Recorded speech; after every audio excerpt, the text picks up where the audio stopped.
Yeah.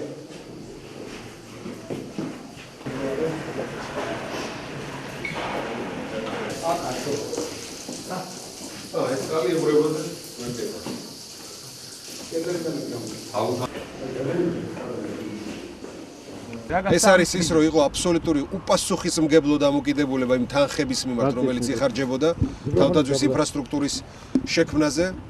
აქ არის საუბარი ასევე იმაზე, რომ არ იყო ეს თანხები გამჭვირვალე, ანუ არ იყო არანაირი კონტროლის მექანიზმები თავდაცვის სამინისტროში თავად და ასევე სამოქალაქო კონტროლის მექანიზმები, რამაც საშუალება მისცა, რომ ის დიდი თანხა, რომელიც დაიხარჯა თავდაცვის უწყებას და იცით, რომ ბოლო წლების განმავლობაში პრაქტიკულად 5.5 მილიარდზე მეტია დახარჯული თავდაცვაზე, აღმოჩნდა, რომ რეალურად არ მოხმარდა ჯარს, რეალურად არ მოხმარდა ჩვენი თავდაცვის უნარიანობის ამაღლებას.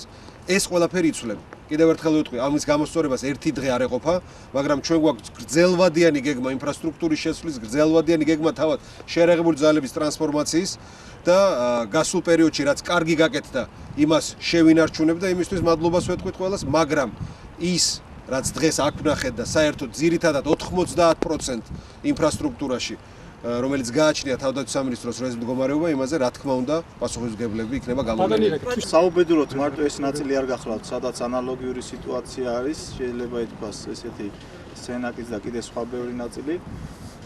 მინისტრის დღევანდელი ვიზიტი ზუსტად ემსახურება იმას, რომ რაღაცნაირად გამოვასწოროთ არსებული სიტუაცია ინფრასტრუქტურული თვალსაზრისით, მოვიძიოთ შესაბამისად თანხები. ეს არ არის მესამე ბრიგადის ჯარისკაცების საკადრისი საყოფაცხოვრებო პირობები, ამას ვიძახი იქიდან გამომდინარე, რომ დღეს საერთაშორისო მისიაში ძირითადად ჩართული არის მესამე ბრიგადის ქვედანაყოფები, რომლებიც საკუთარ თავზე იღებენ და სიცოცხლის ფასად საქართველოს ინტერესების დასაცავად ქვეყნის შიგნით თუ ქვეყნის გარეთ თავიანთ მოვალეობებს ასრულებენ, მაგრამ სამწუხაროდ მათ არ აქვთ შესაბამისი ინფრასტრუქტურა.